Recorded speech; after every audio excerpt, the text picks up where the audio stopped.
Bonjour les amis, bienvenue, c'est la matinale. Comme tous les matins, nos chroniqueurs sont en forme, boostés au jus d'orange et aux vitamines inconnues qui nous viennent d'îles incroyablement perdues. Bon, que va-t-il se passer dans cette petite demi-heure ensemble? On va parler de beauté et de savon avec Sophie. On aura l'occasion de voyager bien au-delà de notre propre planète avec notre ami Jérôme Beck.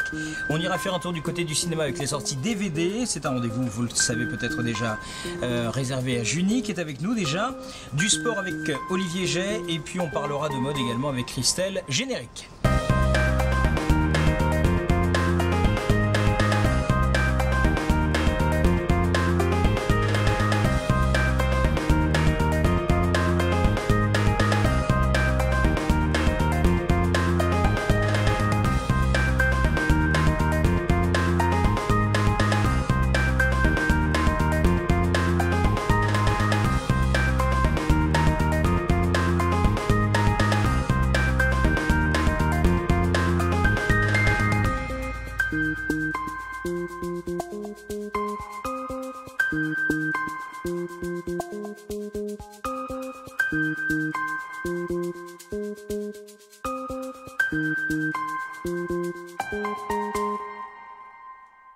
Et chaque matin, c'est incontournable, nous avons un invité. C'est vrai que cette génération de télé-réalité, de jeunes qui veulent réussir, ça peut aussi, avec entre autres en particulier Jamel Debbouze, susciter l'envie d'être drôle et de monter sur scène. Et nous avons trouvé un vrai spécialiste, un vrai découvreur de talent qui est avec nous, et en particulier dans le domaine de l'humour, Nounet.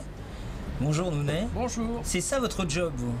Entre autres. Vous êtes loin de Jamel? Oui, non, lui il fait à sa façon et avec ses moyens avancés des humoristes.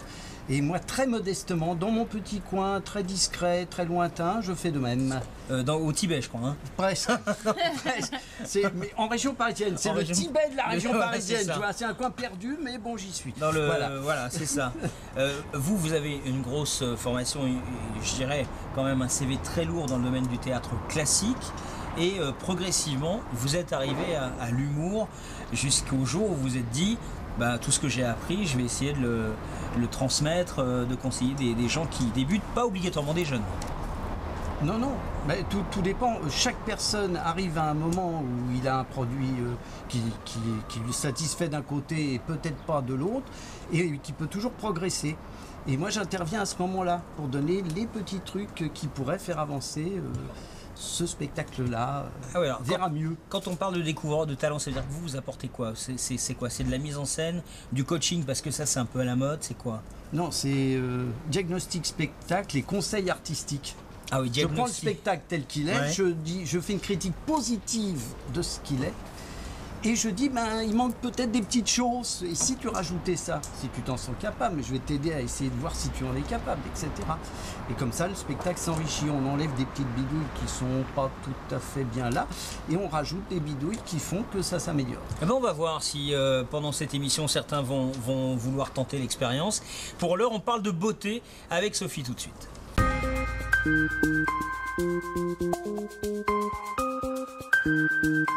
Mon cher Nounet, il faut que je vous dise quelque chose. Je vous présente Sophie, qui est notre spécialiste beauté. Et elle s'intéresse énormément, je ne sais pas pourquoi, j'aimerais qu'on en parle énormément, à la beauté des hommes. Beaucoup. L'esthétique, est-ce qu'elle essaye de passer un message subliminal à son mari? Je ne sais pas. Non, mais en tout cas, pour aujourd'hui, je vois donc je suis. On parle de savon. Exactement, et le savon concerne tout le monde. En fait, il a longtemps été boudé par une génération qui, elle, préfère le gel douche. Les dermatologues ne l'apprécient pas beaucoup. Ah, c'est vrai? Ouais, on dit souvent que le savon irrite et sèche la peau, la laisse plus tendue, etc. C'est faux. Le vrai savon a de véritables atouts. On va le voir aujourd'hui. Donc je vous ai emmené toute une gamme dans différentes marques. Le but c'est de vous montrer que c'est sûr et certain, là on va tous être d'accord, le savon a un parfum, vous laisse une odeur sur la peau qui est absolument unique, que ce soit le savon de le fabuleux et si famous savon de Marseille qui a l'odeur du grand air, ou alors toutes ces marques là où on a vraiment des parfums de fleurs, de plantes. On a Acqua di Parma, vous allez voir, c'est super. Acqua di Parma. Et puis il faut arrêter de dire que le savon tiraille, parce qu'en fait souvent ça vient de la teneur en calcaire dans l'eau. C'est pour ça que Non, ça vous tiraille. ça se mange pas. Ça se mange pas. On peut ouvrir ou pas? Allez-y, ouvrez. Donc vous allez avoir un pain de savon. Il existe différentes couleurs, différentes odeurs, différentes formes. Pour tout le monde. Oui, mais C'est assez après, exceptionnel. on peut quand même pas dire que il y a quand même cette sensation quand tu te laves, par exemple, les mains avec un truc comme ça, tu as toujours l'impression que tes mains, elles sont toutes sèches après. Je suis pas d'accord. Eh ben, je veux dire quelque chose. La plupart du temps, quand on utilise un savon comme ça, on va avoir tendance à l'utiliser avec beaucoup trop d'eau chaude. L'eau chaude n'est pas très bonne pour la peau, il faut le savoir. Et l'eau, souvent, qui sort du robinet est pleine de calcaire. Et c'est ça qui vous tiraille la peau. Ah, faut le vous laver savon aussi. avec une bouteille et tout. Non, mais ce que je veux dire, c'est que on croit que ça vient du savon, mais c'est pas vrai. Maintenant, il y a des pains dermatologiques pour les peaux sensibles. C'est donc des savons sans savon, en fait. Ça vaut le coup, alors. Voilà. Bien. Et vous avez aussi toute une gamme de produits bio avec des agents, des savons sur gras avec des agents nourrissants tels que de l'huile d'argan, de la karité, de la menthe douce. Vous avez aussi donc les bio, les naturels, des gammes aromathérapie qui sont excellentes. Et vous avez des savons soft peeling, hydratants. Donc on a vraiment des savons qui n'abîment plus la peau et je le conseille vraiment à tout le monde. Moi, Mais je c'est prends pas que des- du savon et je tiens à dire aussi une chose. D'abord, je trouve que ça sèche pas du tout la peau et ensuite, ça dure beaucoup plus longtemps qu'un gel douche. Votre savon, Exactement. Au vous niveau l'avez pendant économique, très très longtemps. Oui, c'est mais très est-ce que les économique. savons dont tu nous parles, là, c'est pas des savons qui coûtent Sentez-moi cher? celui-là. C'est Alors, pas- Alors, parlez-nous de prix rapidement. Ça dépend. Le savon de la reine, c'est le pain de savon par Oui, excellence. mais qui coûte combien? Si ça coûte Bah, une fortune, ça forcément. va partir entre 30 euros. Mais vous en avez pour longtemps parce qu'un savon comme ça, vous le mettez sur une. Vous savez, les éponges de bain. Ouais. Vous faites 2 fois comme ça sur le savon et là, vous vous savonnez tout le corps. C'est vraiment économique. Au Brésil, tous les Brésiliens et toutes les Brésiliennes se savonnent au savon. On le Et en plus, on est en été, vous arrivez sur la plage, vous sortez de la plage, vous passez légèrement votre savon. C'est génial. Vous Moi, j'ai sentez hâte bon, de c'est voir le parfumé, mec c'est ou génial. la nana qui fait quand même effet sur la plage en sortant son bloc de savon. Ah C'est oui. ça. Mais si le Ah, petit ça pain de mousse. savon, c'est frais, c'est génial. Merci beaucoup Sophie.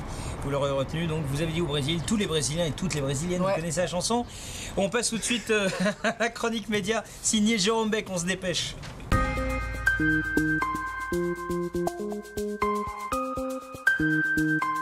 Allez, on va parler à nouveau de télé-réalité avec Jérôme Beck. Vraisemblablement, les limites, on essaye de les pousser le plus possible. Je ne sais pas dans quel pays on va avec vous, mais on va aller loin. On va aller loin, on va carrément changer de planète, mais on part d'abord en Hollande. C'est une société hollandaise qui a lancé en grande pompe en avril à New York, à l'aide d'une gigantesque conférence de presse, un nouveau soi-disant projet de télévision, de télé-réalité.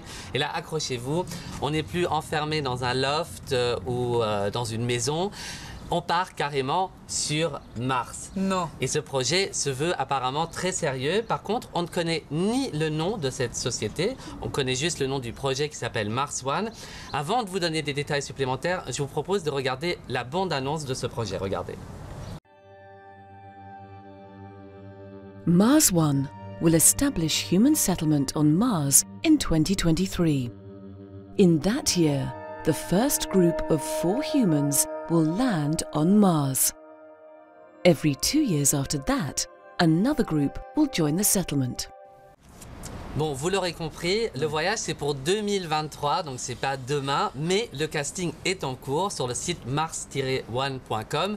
Tout le monde peut s'inscrire, il faut avoir plus de 18 ans, il faut avoir une bonne santé et parler anglais. Mais on ne sait pas si on sera en bonne santé en 2023. Non, mais en Oui, plus, mais pour l'instant, hein, il faut être en bonne au niveau santé. de l'âge, il n'y a pas de critère parce que dans 10 ans, voilà. Bah, là, pour l'instant, il faut avoir 18 ans. Pour l'instant, il y a plus de 80 000 personnes d'inscrites de 120 pays différents, dont 9 Français, j'ai vérifié pour l'instant.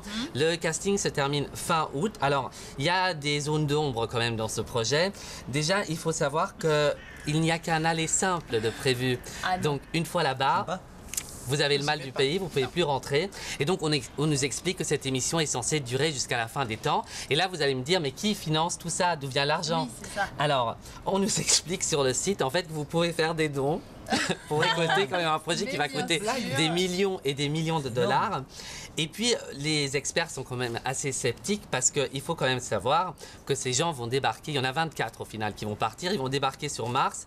Ils vont devoir trouver de l'eau, produire de l'oxygène, cultiver leur propre nourriture. Alors, il faut savoir quand même que Mars, c'est un grand désert. Les températures avoisinent les moins 63 degrés. Donc, bonne chance, les amis, si vous voulez y aller. En fait, c'est un plan pourri. Voilà.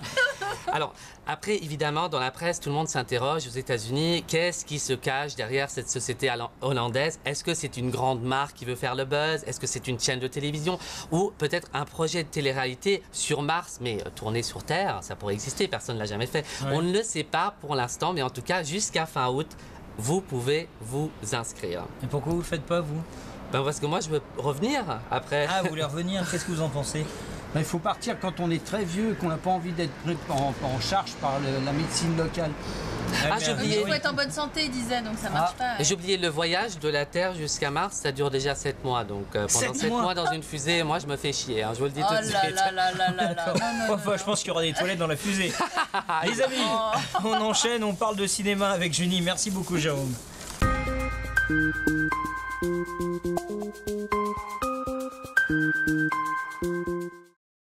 Fait du cinéma, vous? Oh, très peu. Des bidouilles. Des bidouilles? C'est quoi des bidouilles? Quel genre de bidouilles? Des tout petits tournages, quoi. Des tout petits d'accord. Des interventions pour des copains. Voilà. D'accord. Et vous avez un look en plus. Ah, là, là c'est le look spécial cardinal de Richelieu. Non. Voilà. Ah oui, je me disais, il y a un truc. Tous les ans, ils me reprogramment, donc je suis obligé d'avoir en permanence le look qui correspond pour répondre à leur demande. Écoutez, avec Junie, on va découvrir une belle sortie DVD et peut-être qu'elle aura un rôle à vous proposer dans son prochain film, puisqu'elle va peut-être faire des films aussi. Non, mais là, je vais me contenter de vous proposer un DVD familial, je dirais. Familial. Oui, familial. Alceste à bicyclette de Philippe Leguet. Vous l'avez vu? Non. Oui. Oui. Oui. Ah bah bravo, pour une fois, oui, je l'ai vu. Voilà, pour une fois, quelqu'un a vu un des films que je propose. Ouais, c'est vrai. Donc avec Fabrice Lucchini et Lambert Wilson. Ouais. Voilà. Et en fait, ce sont deux comédiens qui se retrouvent à l'île de Ré. Donc Serge Tanner a complètement arrêté le théâtre, il ne veut plus en entendre parler, il est dégoûté de ce parisianisme et de tout ce qui va avec.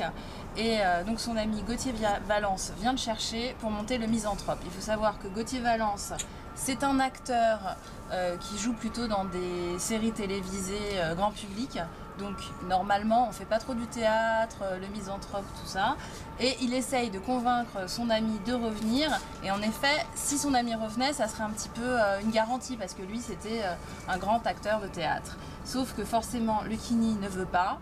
Et donc Lambert Wilson le convainc quand même de faire des répétitions du Misanthrope. Et là c'est assez truculent.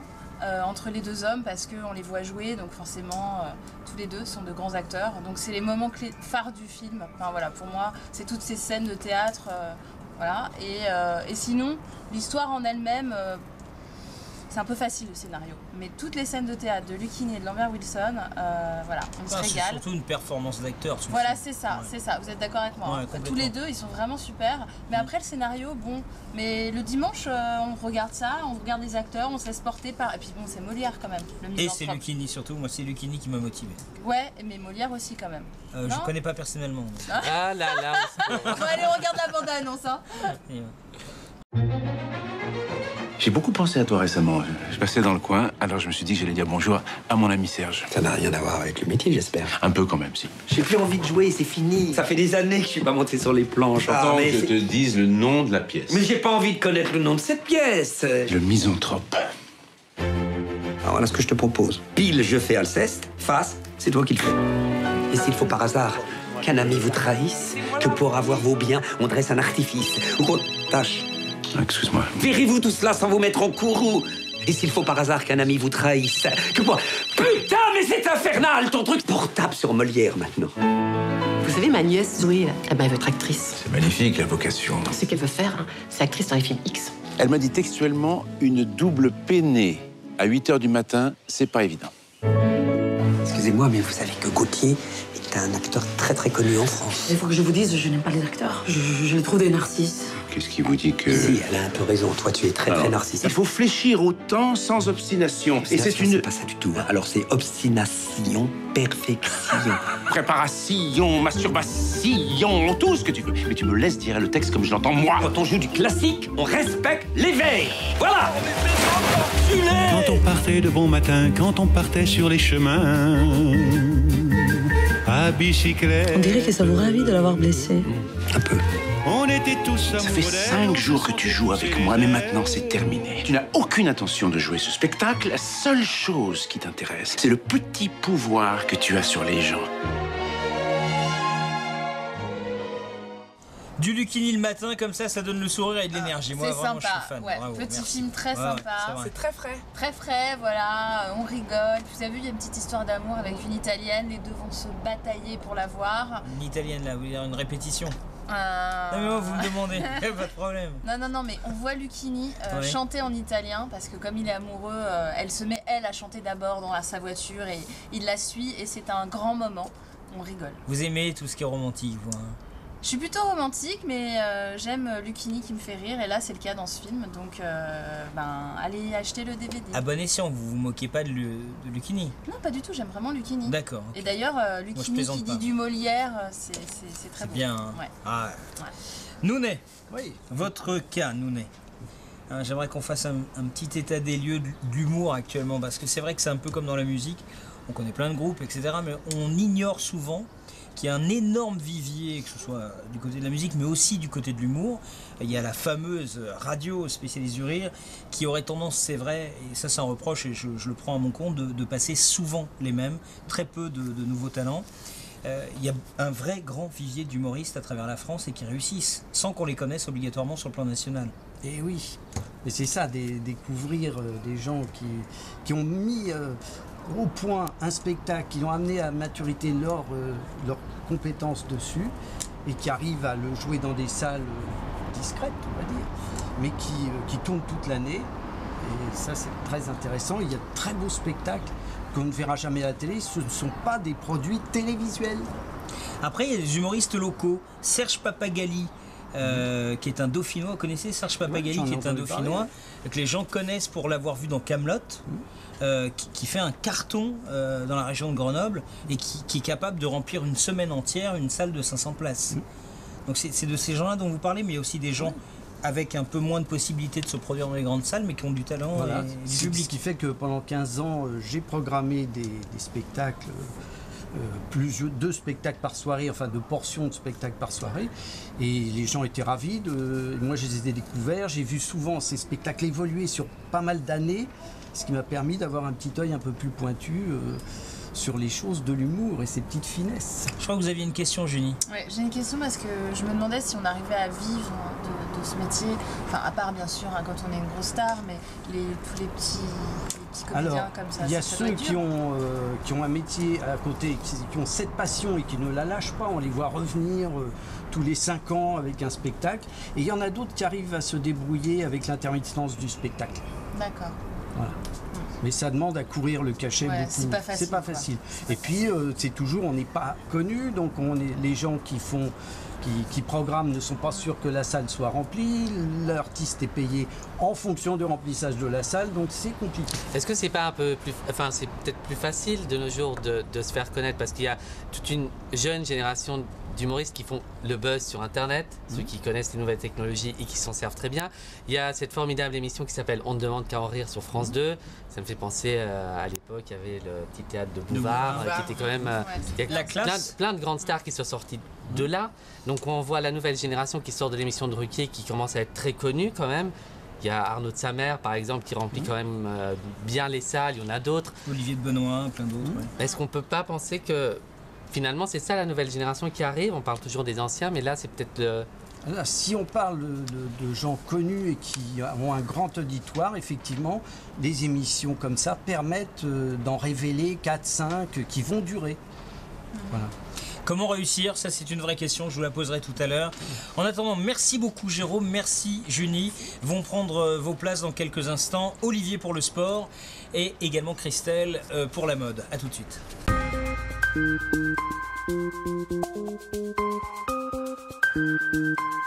C'est vrai qu'il fait chaud, nous, vous voyez, c'est l'été, on n'a pas obligatoirement envie de faire du sport. Mais malgré tout, comme notre spécialiste est là, on a envie. C'est un accueil chaleureux. Non, mais moi le sport, c'est jamais. Jamais. Vous voyez, c'est déjà bien. Donc je sens que je suis le bienvenu dans cette émission. Oui, je vous parle déjà. C'est un bonheur, c'est une chance pour moi, j'en conviens. Voilà. Merci beaucoup. On parle de quoi Bonjour à vous en tous les cas. Bonjour à tous. Oui, bonjour tout le monde. Voilà. On va parler. Il est pas venu seul. Mais non, oui. Bah oui. Ah oui, c'est vrai. Mais c'est sympa ce jaune sur les yeux là. Crois un lézard. Un lézard. Un lézard, ça c'est un compliment. Attendez, excusez-moi, moi. J'aurais préféré un caméléon. Ah, un caméléon, caméléon, c'est ça que je voulais dire. Ah, voilà. Alors, on parle de quoi? On parle de la saison de football qui recommence le 10 août 2013. Ah ouais, c'est tôt, ils se reposent pas beaucoup. Hein. Et ben là, ils sont en repos, ils finissent le repos, c'est un match de préparation. Avec ce qu'ils gagnent, remarquez. Et dans 15 jours, c'est reparti. Avec ce qu'ils gagnent, pardon. Bah justement, on va parler de ces locomotives que sont le Paris Saint-Germain et maintenant l'AS Monaco, puisque l'AS Monaco a été racheté par un milliardaire russe qui permet de donner justement une locomotive vraiment très positive au football français. Et de faire des bons chèques, quoi. Des bons chèques. Je vous sens un peu jaloux, mais vous pouvez peut-être faire footballeur. Exactement. C'est Qatar-Russie en fait. Exactement, c'est un peu Qatar-Russie, mais heureusement derrière il y a encore Marseille et l'Olympique Lyonnais qui sont toujours là. Ils sont qualifiés pour la Ligue des Champions avec le Paris Saint-Germain. C'est la première fois dans l'histoire. Que ces 3 clubs sont qualifiés. Madame est supportrice de l'Olympique Lyonnais. Alors mettez-y de l'énergie et de la voix. Exactement. Moi je suis PSG, mais très longtemps j'étais Olympique Lyonnaise. Et alors? Oh là là. Mais une mauvaise nouvelle pour mesdames, David Beckham a terminé sa carrière. Ah mais ça on le sait. Donc de nouveaux grands joueurs sont arrivés. Vous avez Falcao qui est un très bel homme qui joue à Monaco. Donc, et j'ai espéré Ronaldo. Vous avez espéré Ronaldo? Peut-être une surprise, Ah, justement, il est dans l'hélicoptère que vous devez entendre, là, Ronaldo. Exactement. Il arrive pour l'émission. On l'avait invité, il avait dit non. Non, il avait dit non. À cause de vous. À cause de moi. Il sait que vous êtes déjà marié un sportif. Tous les grands clubs sont là. Saint-Etienne, Marseille, Nantes, Lyon, Monaco, Bordeaux, Reims, Nice, Paris, Lille et Bastia. Sont absents par contre Auxerre et Lens. En tout cas, ça promet une magnifique saison avec de grands matchs. On est reparti pour une saison de Ligue 1. Mesdames, désolé si vous perdez vos hommes quelques soirs dans la semaine pour regarder les matchs. Sauf si vous regardez le foot avec. Moi, je joue même à FIFA, à la console. C'est vrai. En tout cas, sinon vous avez toujours Sébastien qui est célibataire, qui n'aime pas le foot. Ouais. C'est vrai. Il sera disposé à passer ses soirées avec vous. Seb, on ira boire des mojitos. Ah, avec plaisir. Génial. On a des projets. Voilà. Ah bah c'est bien. Ça vous a plu cette... Ça vous a plu? Vous en redemandez encore? Vous qui êtes fan de football, c'est moi qui l'ai fait. Ça vous va, vous qui êtes fan de football? Ah ouais, là c'était bien, vous avez été court, etc. On m'a dit sois court. Non, alors, mais c'est super, c'est super. Chose que moi je n'arrive pas à faire. Je vous applaudis, voilà, je vous congratule, j'adore. Vous savez ce qu'on va faire? Non, dites-moi tout. On va retrouver maintenant la mode avec Christelle.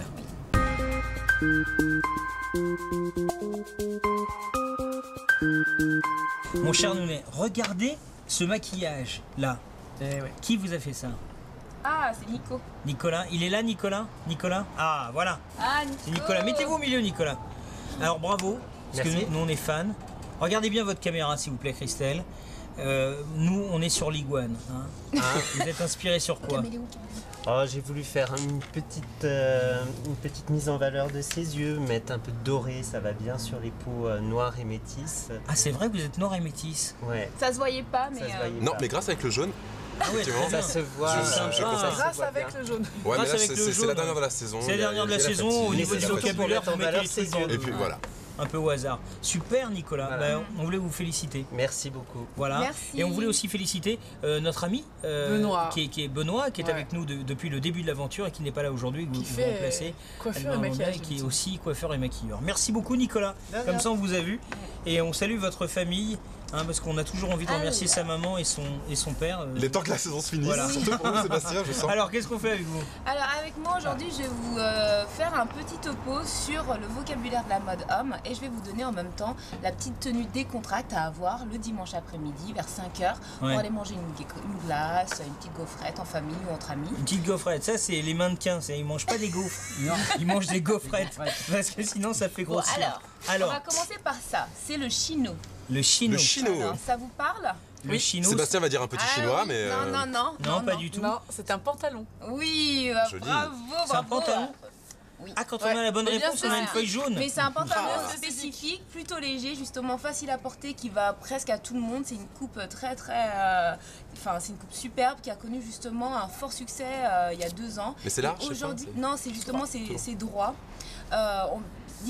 dans différentes marques, on peut trouver un peu plus slimé ou pas. Slimé, d'accord. Slimé, c'est un vocabulaire, c'est incroyable. Laissez tomber. Et donc, il faut le prendre couleur très pâle, couleur pâle ou beige, bleu ciel, vu que c'est l'été, rose, etc. Il faut s'éclater. Oui, surtout pour un mec. Avec un petit t-shirt sec.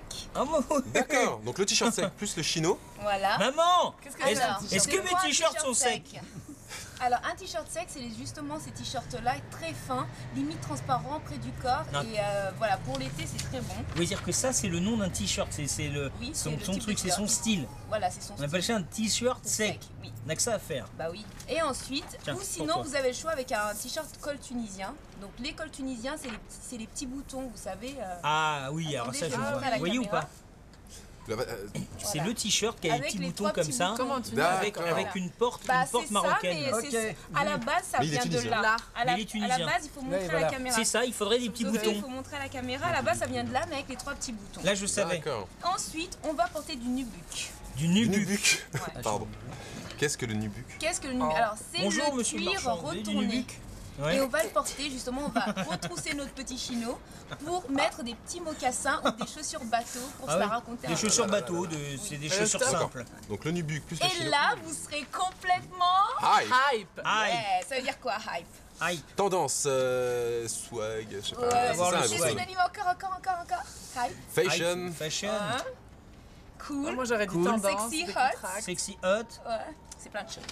Et voilà. Mais là, vous essayez de vous rappeler quoi? Vos cours d'anglais en 6e? Non, mais mon anglais est parfait. J'ai 905 au TOEIC. Combien? Tout ça pour se faire de la pub. Ah oui, bravo. D'accord, vous cherchez à faire de la traduction. C'est sympa. Non, mais vous voyez, ça, c'est de la chronique.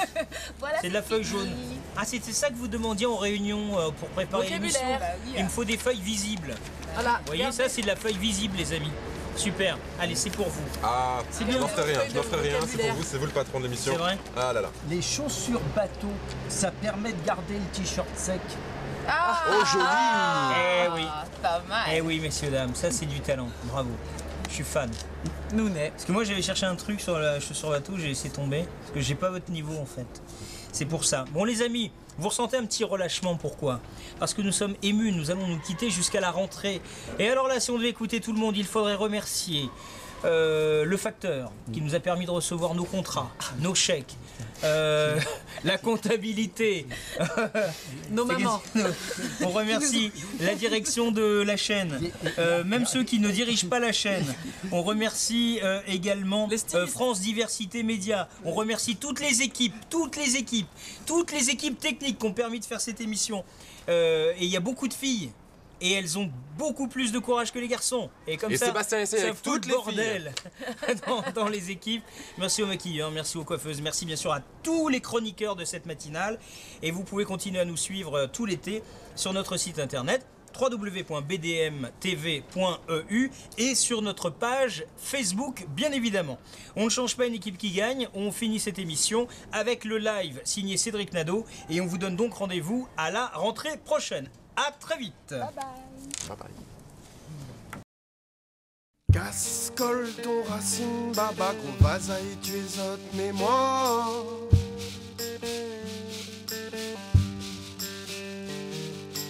Cascole ton racine, baba, qu'on vaza et tu es autre mémoire.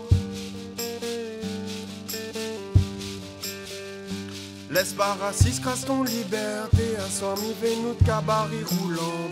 Encore un, ou n'aura jamais assez. Combien les guerres on va décirer mon malol. Et en force mon douleur, quand Domouni crève si son couleur. Encore un, ou n'aura jamais assez. Combien les guerres on va décirer mon malol. Et en force mon douleur, quand Domouni